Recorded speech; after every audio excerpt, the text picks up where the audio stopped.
मुंबई पर हमले का ही 26 नवंबर 2008 का हमला, और उसका चेहरा था अजमल कसाब, जिसको आपने फांसी दिलवाई थी जी।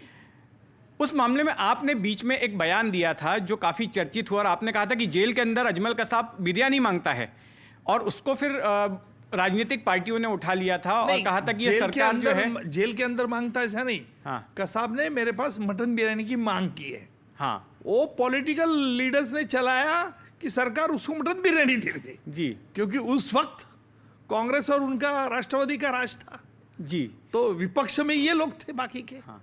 तो उन्होंने वो प्रोपेगेंडा किया था। लेकिन ये स्टेटमेंट देने के पहले इस तरह का स्पेकुलेशन हो, इसके पीछे आपकी मंशा क्या थी? मतलब कुछ सिंपैथी जनरेट हो रही थी अजमल के? नहीं, हाँ। सिंपैथी उसकी देखो क्या हुआ था। हाँ।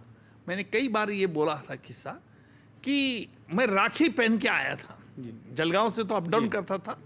2013 तक मैं जलगांव बम्बई अप डाउन करता था, और जब मैं राखी बांधी थी तो उसने मुझे पूछा कि बादशाह ये क्या है। तो उसको मैंने बताया कि बहन भाई को बहनती है, उसका महत्व क्या है। हाँ। और क्यों बहनती है। हाँ। मैं ये सब उसको इसलिए बता रहा था। हाँ। कि उसको मैं लेकर तेरे को बहन है क्या।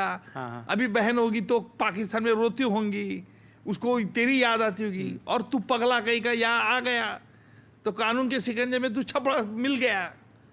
तो उतने में जज साहब आए थे, और जज साहब ने मुझे पूछा कि कसाब क्या कह रहा है। जज साहब को मैंने पूरा यही वाकया बताया, और जैसा वाकया बताया तो कसाब तो बहुत ड्रामेटिक पर्सन था।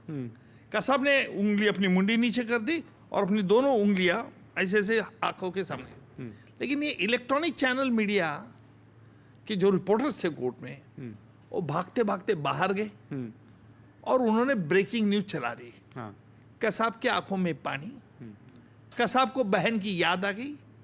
निकम जी ने ये ओपन सब्जेक्ट किया, उसने बहन की याद आई। फिर वो चैनल पैनल तुम्हारा होता है ना, वो डिस्कशन शुरू हो गया कि देखो कसाब तो असली गुनहगार नहीं, आज बहन की याद आ गई, उसको ब्रेन वॉश किया, स्केपगोट किया। ये ऐसा हो गया। ये 5 सवा 5 बजे ये पूरा वाकया होने के बाद जब मैं कोर्ट के बाहर आ गया, ऑर्थर रोड जेल के बाहर, आपको मालूम है कि वहाँ 15-20 ओबी वैन्स खड़ी थी। उस जमाने में तो ओबी वैन्स थी, और ऑर्थर रोड की एक लेन कंप्लीट बैन कर दी थी, और पोडियम रखा था। पोडियम में 20-25 बूम्स हमेशा लगे हुए रहते, और हमेशा मैं रिपोर्टिंग करता था कि आज कोर्ट में क्या हुआ इन शॉर्ट लैंग्वेज में, मराठी, हिंदी, इंग्लिश। पहले मराठी से स्टार्ट करता था, फिर हिंदी, इंग्लिश।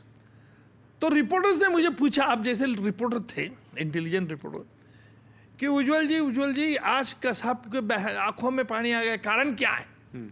दूसरे ने पूछा कि मिस्टर निकम, आप एग्री करते हो कि नहीं कि कसाब एक तो बकरा बनाया गया है, उसको ब्रेन वॉश कर दिया।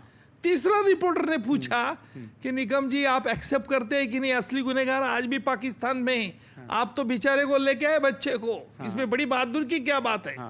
मैंने सुना, और किसको कुछ कहना है? नहीं बोला, अभी नहीं कुछ कहना, आप बताइए आपकी रिएक्शन क्या है।